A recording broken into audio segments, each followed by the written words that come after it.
Good day, New Era Thinkers. This is Jason Bryant, PMP with New Era Thinking, and today's segment of Where Are They Now? I am with my good friend of many, many moons, almost 2 decades, if I believe, Matt Bader. You go by Matthew to your professional people? Right. Matthew the professional. Matthew Professional. All right, cool. Well, Matthew, make sure you pronounce that correctly. Two T's. And Matt is he's a very interesting guy. I gotta say, you've been that way since I met you a long time ago. So I thought it was only right to have somebody like yourself to come on the show because we meet a lot of people that are just getting going and stuff like that. And you're kind of this, I'll call it the unique clientele that I have, where you already have stuff going on and you don't necessarily need me to kind of map out things for you, but it's more of like a bouncing off ideas, or hey, I have this idea going on, or this project, business venture, whatever it is, and we kind of sit there and solution and think about things that we want to do. So I just want to kind of just kind of bring that up and then kind of hear a little bit about what you have going on now. And I think probably, let's see, when did we do our first official meeting? I think that's where it goes back to. Sitting in the backyard at Tampa, I was sitting on a milk crate, you were laying in a hammock, That sounds and I about told right. you my intentions of managing a hedge fund and moving up through the real estate endeavors. That's right, I do remember that now. So that was our first official meeting several years ago, and since then I've taken on industrial, commercial, and residential construction. I do rehab, we do new builds, we do things for the city, we do a lot of restoration work for city sculptures. At this moment in time, I'm just sort of compiling a hedge fund to specifically help with the urban area in St. Petersburg. South Side needs to be protected, so that's my main goal at this moment. Interesting. So you don't, and so people know, Matt did not grow up hard. Like his life was very different. So why is that so interesting to you? Why does that matter to you? Well, you're right. I mean, I grew up with not a platinum spoon, but it was certainly silver. And at a certain point in time, that spoon was taken away from me. I lived in a car. I put myself through high school and college. I didn't have a lot of family or friends to turn to in my high school and formative years, which opened up my eyes to the struggle of many people around me, this city, this state, and this country. And through college and meeting different people in different backgrounds, it became clear that St. Petersburg was my home, and these are my people. And I'll stop at nothing to protect them. So far, I know you're just starting to do some of these like projects and things of that nature. Like, are you getting like good response from like people, and not just like the people Right. you're trying to help, but like is the city? Are you getting like business? We have. We've moved into more consulting and project management, specifically with real estate. So now people that are looking to kind of gain more wealth without being involved in mutual funds and ETFs and things like that, and paying somebody to make you money, I help you make your own money. If you came to me and said, Matthew, I have $30,000, I'd put together a couple other people and hopefully get you returns into 15-20%. Of course, real estate's cyclical, but at the end of the day, there's always value in land. So at this moment in time, I'm helping a lot of different people take projects that they've kind of jumped in 2 feet first with no knowledge of how to swim. I've got a friend of mine whom I'm working on a project right now at around 22nd Avenue North. We've done several different projects down on the south side for this gentleman, and at this time it's really putting me in a good place of learning how people need the assistance that I can provide. That's interesting. So we're coming up, by the time people see this, it's 2018. Okay. So what can they, because most people, this is probably the first time Right. meeting you. Sure. So what will they see from you coming up over the next year or so? By the first or second quarter of 2018, I will have a $500,000 hedge fund specifically for urban development in the South Side St. Pete. We'll be buying properties from the Habitat for Humanity, anything that the city owns that they foreclosed on, and trying to give it back to the community. We'll come in there and rehab it. It's almost similar to a Habitat for Humanity, but not necessarily new construction. So it's like your HGTV or So it's like your Property Brothers and things of that nature. I'm just a little bit lower key than those guys at this moment.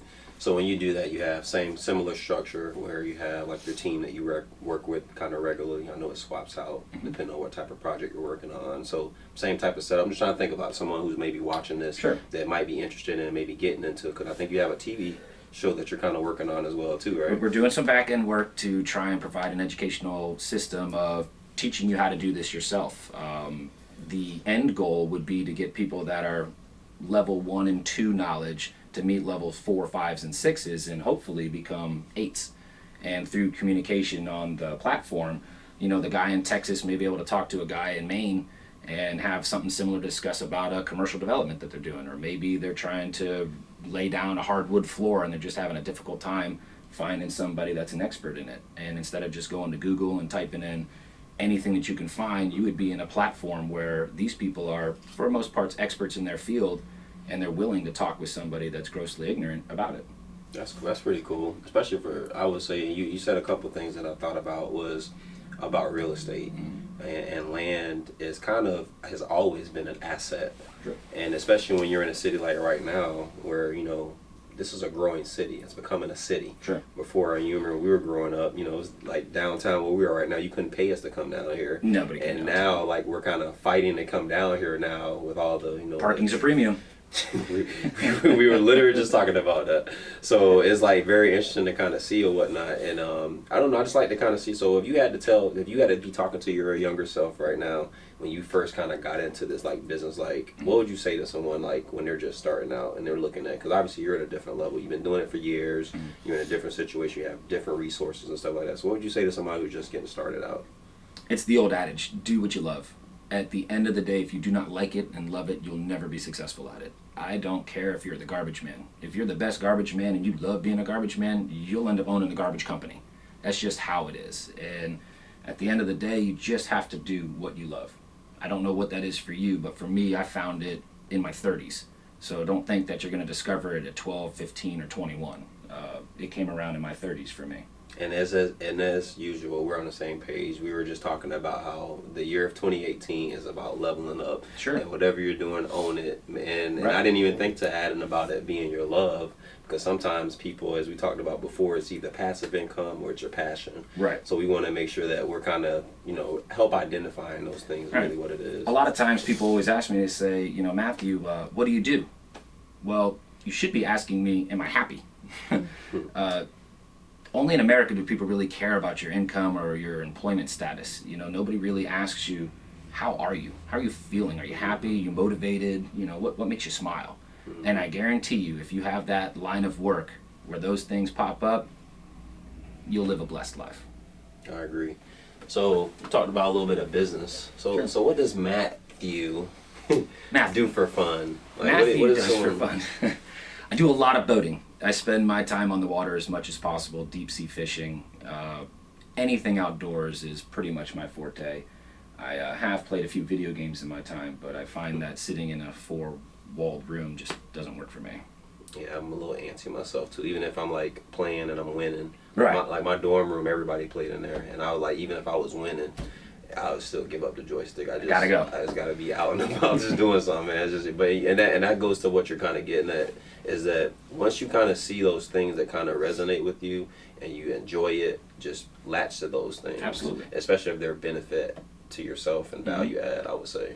So I would agree with that. Concur. So you boat, family. Yeah, I mean, at the end of the day, I'm a consultant by trade. I project manage and I liaise. That is the nuts and bolts of what I do. When you have a problem, I solve it. And it doesn't matter if it's real estate or anything else. It's just anything that you need, I can consult with you on. And if I can't find the answer, I will absolutely reach the people that I know do have answers. I believe that's what it's really all about, is the mass network. That's what brought us here at this moment in time. Your pursuit of bringing people, together. I kind of look at you as like the main octopus. You got 8 arms in 8 different places, and they're all coming back to you. Yeah, I appreciate it, man. Sure. I appreciate it. So actually my next question was going to be, so how did you benefit from our one-on-ones and conversations? Motivation. Okay. I am a procrastinator, true and true. I wouldn't say that's my life skin, but I certainly have been a procrastinator in my past. And dealing with you, it's kind of a consistency thing. Nobody wants to show up and be the lazy guy at the meetings or at the appointments. And when you get the opportunity to bounce a ball off of somebody as sturdy as you, you pick up on it. I genuinely feel a motivation to make you happy. And it doesn't affect my income or my life, but I genuinely feel satisfaction in knowing that you're happy, that I'm happy. It's good to know. It's good to know. My only tweak I would say is I like to inspire because motivation fades. Okay.